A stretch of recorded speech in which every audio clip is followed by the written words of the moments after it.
En mars dernier, Marlène Schiappa a donné de la voix sur le plateau de C'est ce soir. Une altercation face à Andrea Bescond, et des images qui ont inondé les réseaux sociaux. Marlène Schiappa est revenue sur cet incident auprès de Closer. Depuis quelques semaines, Marlène Schiappa est au cœur de plusieurs polémiques.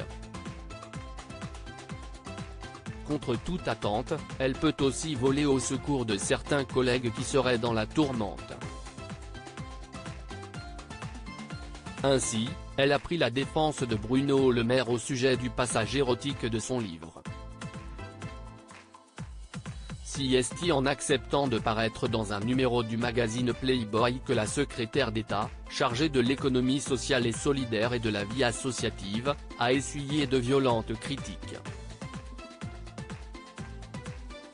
Un shooting qui a déplu à la première ministre, Elisabeth Borne. Cette sortie a bien sûr été un terreau fertile pour l'opposition, y compris pour Ségolène Royal, révoltée par la une du magazine. Le fait même de dire « Non, mais rassurez-vous, elles n'est pas toutes nues. Non mais oh, si est du délire là. Non mais allô la terre, là. Où on est.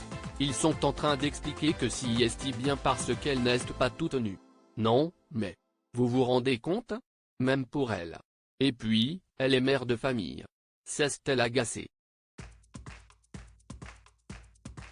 Marlène Schiappa ne regrette de s'être emportée face à Andrea Bescond en mars dernier. Marlène Schiappa avait aussi fait parler d'elle pour son clash avec Andrea Bescond, danseuse, metteuse en scène et militante féministe.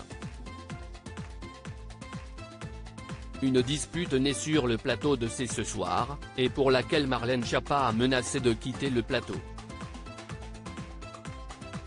En cause, Andrea Bescond qui a accusé le gouvernement de laisser dehors les auteurs de violences. Des propos qui avaient fait bondir Marlène Schiappa de son fauteuil. Très vite, les réseaux sociaux se sont enflammés autour de cette confrontation musclée. Nos confrères de Closer ont demandé à Marlène Schiappa si elle regrettait ce coup de sang. La réponse est non. Je n'ai pas fait Sciences Po, je ne suis pas policier. Je parle avec mes tripes, s'est-elle justifiée.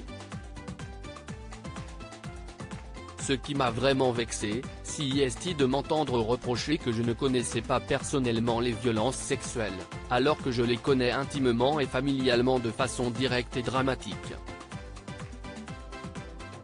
Quand on fait appel à des souvenirs traumatiques chez moi dans le cadre d'un débat politique, je préfère me lever pour mettre fin à l'échange. Alors, fin de l'histoire?